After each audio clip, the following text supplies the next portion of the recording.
Hello and welcome to the first of the SOFEA Sessions Shorthand episodes. These shorthand episodes will be mini thinking pieces addressing key questions or themes that are embedded in the SOFEA culture. These mini episodes will highlight what we do, why we do it and how we do it. Today's shorthand episode addresses the question, what is SOFEA's model of behavioural change and why do we think it works? Marley, who is one of SOFEA's behavioural change facilitators, talks us through the cycle of change model that we work with and the importance of listening, compassion and differentiation when empowering young people to make sustainable change in their lives.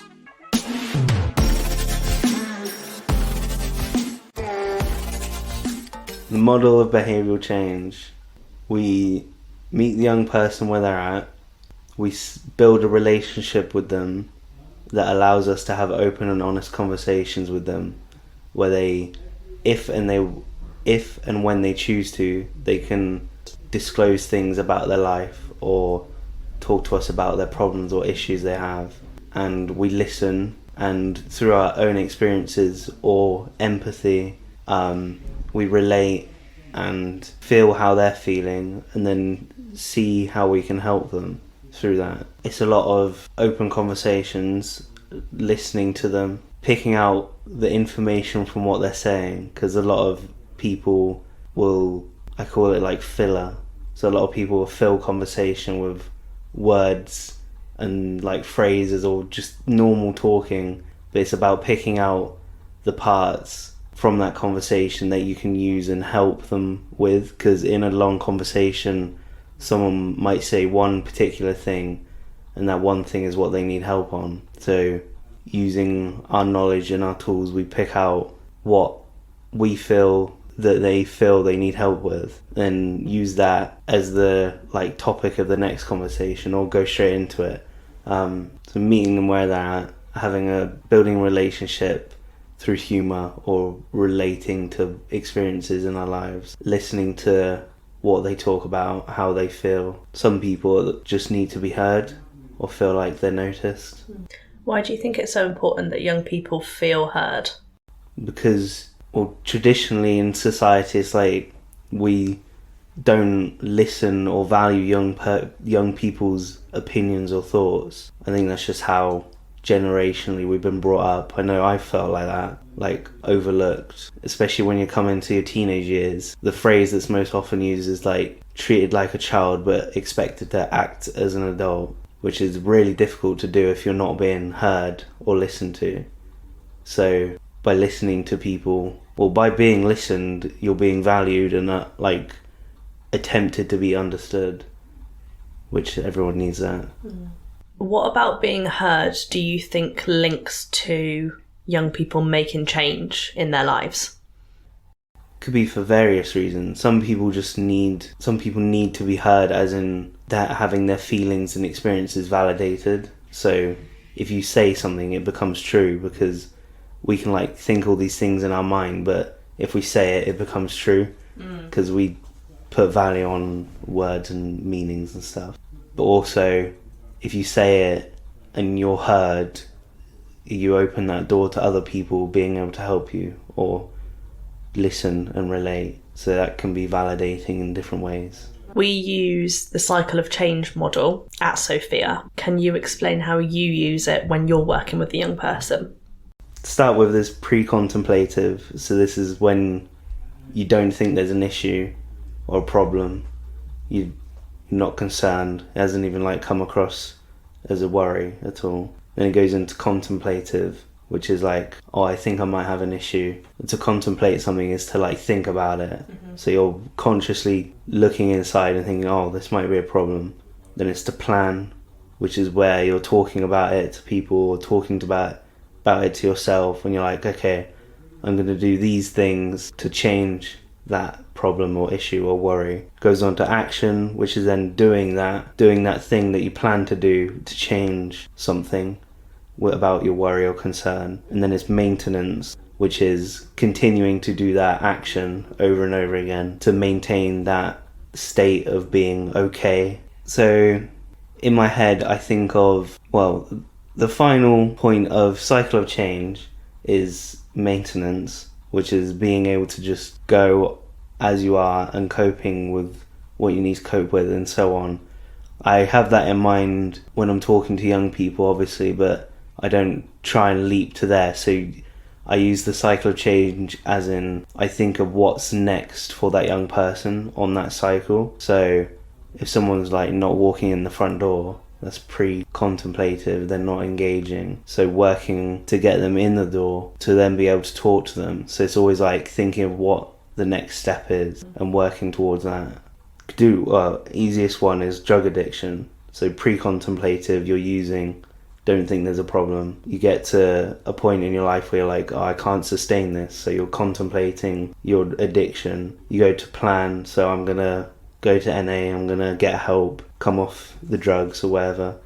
Go to action, where you actually do that. Get a script or whatever, go off whatever you're using. Get clean, go to NA, and then the maintenance part is where like the main work goes in after you've done the cycle. So the whole cycle up to maintenance is like half of it, and then maintenance is the other half, because to be able to sustain that in your life is a lot of work. But also after maintenance there's relapse as well, so you can relapse and fall out of that cycle, and then you'd have to go back to the beginning. But like a relapse with drug addiction is you use again, you get that habit, that addiction, then you have to start back at pre-contemplative. Mm-hmm.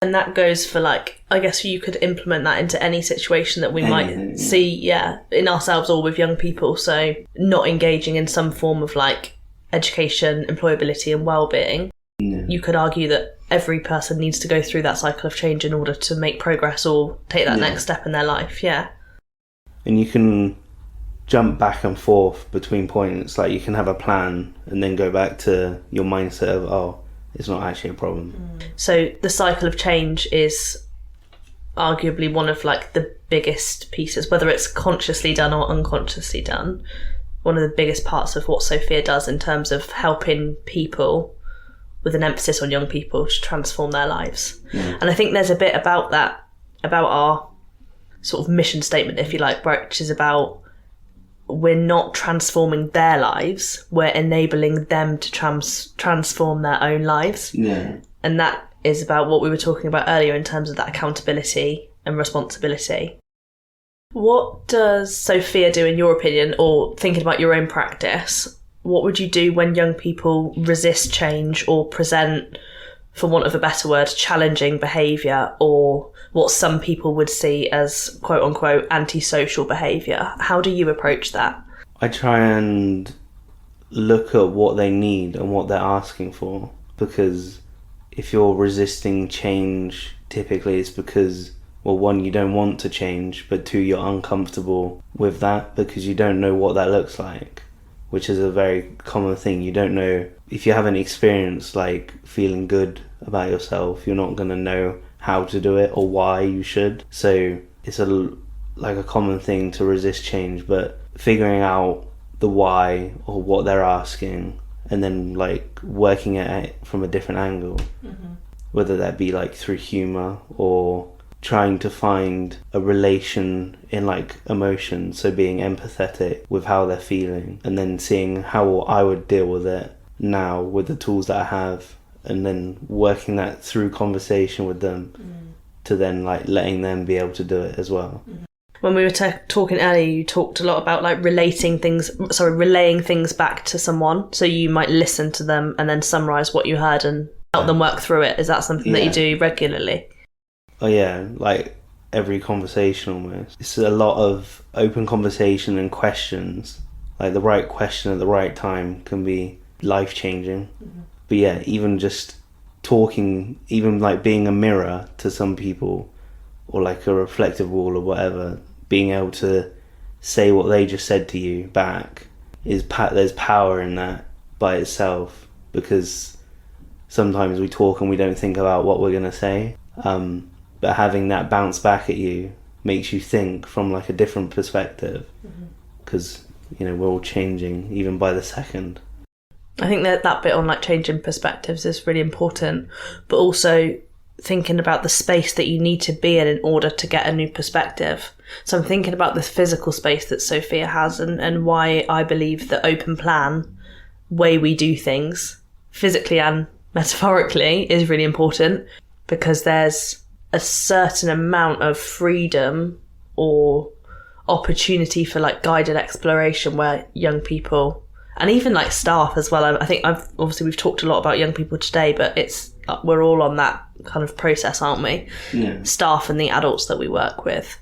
So I definitely think there's something in that about what environment or space do we need to allow this model of behaviour change to work, and also reflecting on if it's not working or if it doesn't work and what do we need to tweak. Because we've got the open space, people can fill that space with themselves. And if you look at where people like frequently go as their comfort place, you'll be able to like not pick it apart, but you'll be able to see who they are by like where they go and what they familiarize themselves with, which is why it's really useful to have an open space. The word I want to use is like differentiation. I think in order to use our model of behaviour change, we've got a consistent concept that we use, so the cycle of change, but it's about approaching everybody in an individual way, and that might look unconventional to some people, but I think it's really important to talk about why we do it that way. Yeah, differentiation is like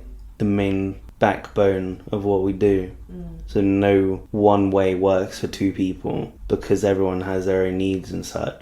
No matter how close like your experiences are with someone, you still have different needs and different feelings, which is why that approach to that is really needed and necessary.